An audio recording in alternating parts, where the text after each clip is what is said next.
In this class, we discuss about Dalton's law of partial pressures for gases. In the previous lectures, we discussed about the different gas laws, Boyle's law, Charles' law, Avogadro's law, and also the characteristic property of the gases, the diffusion, and the corresponding law, the Graham's law of diffusion. In continuation to it, another very important law that is proposed by John Dalton is the is the law of partial pressures. According to this, if you have a mixture of gases, in a mixture of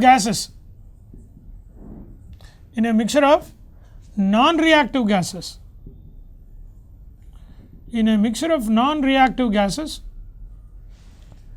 the total pressure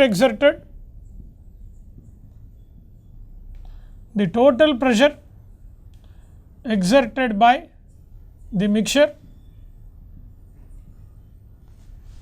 is equal to sum of the partial pressures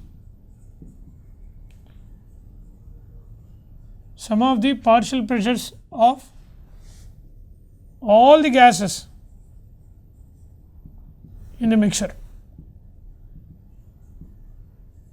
In a mixture of non-reactive gases like air, oxygen, nitrogen, helium, neon, argon, krypton, this kind of mixture if we have, then the total pressure exerted by the mixture is equal to sum of the partial pressure. What is partial pressure? Partial pressure is nothing but the pressure exerted by each component in that mixture. Means in a mixture of nitrogen and oxygen, if you take, the pressure exerted by nitrogen is the partial pressure of nitrogen, pressure exerted by only oxygen is a partial pressure of oxygen. The total pressure exerted by the mixture, suppose if you have a mixture of, example, in a mixture of nitrogen and oxygen,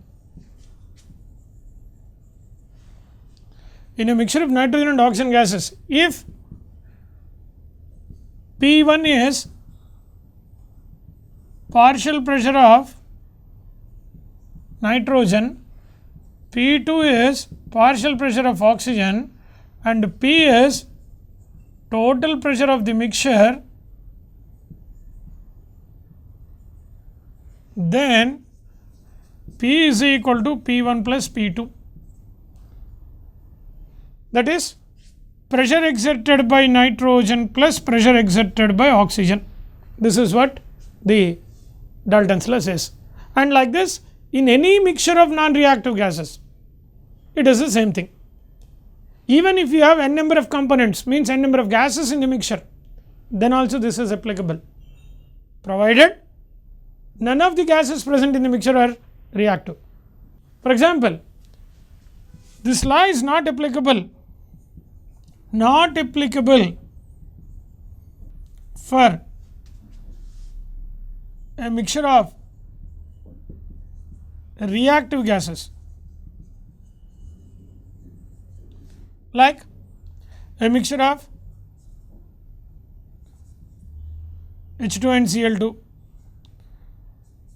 and a mixture of ammonia and HCl, a mixture of SO2 and Cl2, mixture of carbon monoxide and chlorine. For these mixtures, for this kind of mixtures, this law is not applicable. The reason being that they are reactive. Ammonia and HCl, for example, if you take, you will get solid ammonium chloride. So that mixture is going to be converted into a solid. Or if you take this example, from 2 moles of mixture, if you are mixing carbon monoxide and chlorine in the ratio of 1:1, as both are reactive, you will get only 1 mole of carbonyl chloride as the product, but you will no longer have the carbon monoxide and the chlorine as separate entities. They both are reactive and you will get a single entity of COCl2, right. So you are no longer will have the carbon monoxide and chlorine as separate entities. So, this law of partial pressure is not applicable as long as they are not reactive. If you take the case of nitrogen and oxygen, obviously they are not reactive under normal conditions. For nitrogen and oxygen to react, we require a very high amount of heat. As we know very well, air consists of nitrogen and oxygen, which they are not reactive. If nitrogen and oxygen are reactive, we will not have nitrogen and oxygen as separate gases in the air. Then what we will get if they both are reactive? Nitric oxide. But you know, nitric oxide is formed with very high amount of energy being supplied. So, is the reason nitric oxide is the gas that is formed by the combination of nitrogen and oxygen during lightning. At that moment it is not, they both are reactive, but under normal conditions these are not reactive, because again some people may think that nitrogen and oxygen are also reactive, they will give nitric oxide, but they are not reactive. They are reactive only at very high energy during lightning. Under normal course they are not reactive. So, this law is applicable. So, under normal course whichever 2 or 3 gases are non-reactive, for all of that mixtures this Dalton's law is applicable. So, in general what we will say is, if you have a mixture of n number of gases, then P total is equal to P1 plus P2 plus P3 etc. Pn. Now, here once again the partial pressure of each gas is dependent on mole fraction of that particular gas in the mixture, because just simply if you say that P total is equal to P1 plus P2 plus P3 does not mean that P1, P2, P3 and all are same, because the pressure exerted by nitrogen and pressure exerted by oxygen and the pressure exerted by any other gas in the mixture depends on the number of moles of that particular gas in the mixture.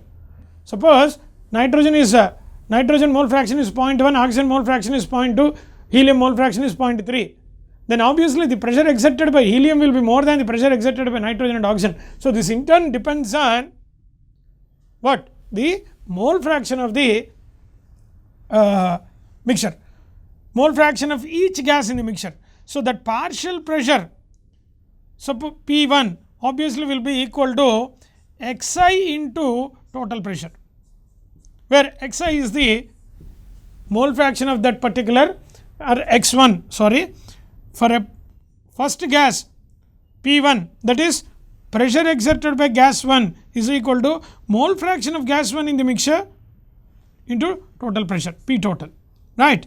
From, or the other way around is, if you are able to determine the partial pressure and the total pressure separately, then also what you can get is the mole fraction of that is equal to partial pressure of that divided by P total. That will give you the mole fraction. So, if mole fractions of each component is known, then we can determine the partial pressure of each gas as well as the total pressure in the mixture.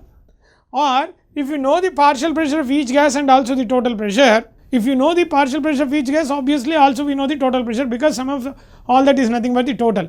So, partial pressure of one component divided by total pressure will obviously will give you mole fraction of that particular component in the mixture. This is simple way that we deal this Dalton's law of partial pressures. Now, what are the more conclusions that we can draw from this Dalton's law, and what are its applications, and what more we can derive from this Dalton's law in the, now we look into it. Okay. So, this total pressure is equal to P1 plus P2 plus P3 etc. for a mixture of all a number of gases. Now, also what the meaning is that this P1 is equal to X1 into P, P2 is equal to X2 into P etc. Pn is equal to Xn into P. So, the other way around, mole fraction of a particular gas I is equal to partial pressure of that ith gas divided by total pressure. So, that means Ni by sigma n is equal to Pi by P. So, from this the mole fraction and even the number of moles of each component also can be determined. This is what the Dalton's law of partial pressure is, right. Now, when it comes to the application, using Dalton's law, partial pressure of dry gas can be determined, partial pressure of dry gas or dry air can be determined if we know by knowing pressure of moist air and aqueous tension,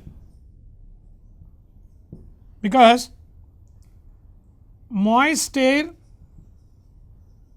is a mixture of dry air plus water vapor. Moist air is a mixture of dry air and water vapor. Therefore, according to Dalton's law, pressure of moist air, pressure exerted by moist air is equal to pressure exerted by dry air plus pressure exerted by water vapor. Pressure exerted by water vapor is what we call, therefore, pressure of dry air is equal to pressure of moist air minus pressure of water vapor. Now, pressure of moist air is nothing but the pressure what experimentally we can measure from the atmosphere, directly experimentally, practically we can what we determine. From that, partial pressure of or the pressure exerted by water vapor, if you subtract, you will get pressure of dry air. Then how do we get this? This is pressure of water vapor is pressure of water vapor, or this is what we call saturated vapor pressure of water is called aqueous tension, and it is constant at constant temperature. This is what we call aqueous tension. This aqueous tension is constant at constant temperature. Aqueous tension is constant at constant temperature. So, this value we can know it from the literature. This value we can know it from the literature, and this experimentally we can determine. So, from the experimentally determined value, if you subtract that value from the literature at a given temperature, you can determine the pressure of the dry air. Now, when it comes to the what is exactly this aqueous tension and what more that we can discuss on this now is what we will look into it. So, pressure of dry air is equal to pressure of moist air minus aqueous tension. Aqueous tension is nothing but saturated vapor pressure of water at constant temperature. With increase in temperature, aqueous tension increases. It depends only on temperature. No other condition will change this aqueous tension. It depends only on temperature, right? And why it is so and all, Actually we discuss about the vapor pressure of liquids in the liquid state also as well as in the liquid solutions topics. This vapor pressure is constant at constant temperature and this is saturated vapor pressure. So, it is constant, right, but with increase in temperature aqueous tension increases. At 100 degrees Celsius, that is at boiling point, aqueous tension is equal to 1 atmosphere. At boiling point of water, aqueous tension is 1 atmosphere because the whole liquid evaporates at that particular temperature, or in other words boiling point is when we define the basic definition of boiling point is it is the temperature at which vapor pressure of a liquid becomes equal to atmospheric pressure. So, aqueous tension, which is nothing but vapor pressure at boiling point, obviously will be equal to atmospheric pressure. So, it is 1 atmosphere. So, if you subtract, so at 100 degrees Celsius you can write that pressure of dry air is equal to pressure of moist air minus 1 atmosphere, right. So, this is one, and also using this also we can determine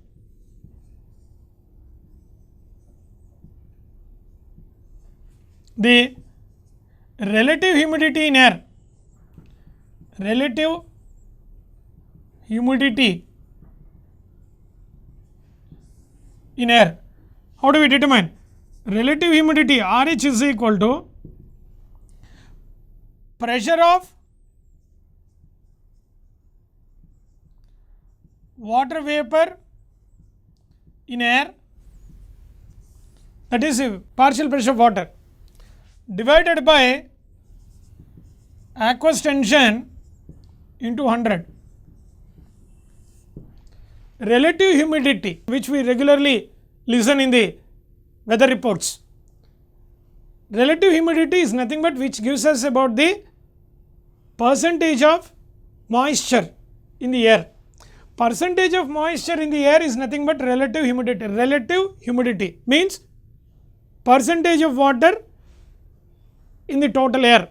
Percentage of water in the air, relative humidity is equal to pressure of water vapor by aqueous tension into 100. That will give you, because this aqueous tension is a saturated vapor pressure where you consider that whole air is consisting of water vapor, in relative to that, that is say 100, then what is it? What fraction of it? So, this gives us the relative humidity.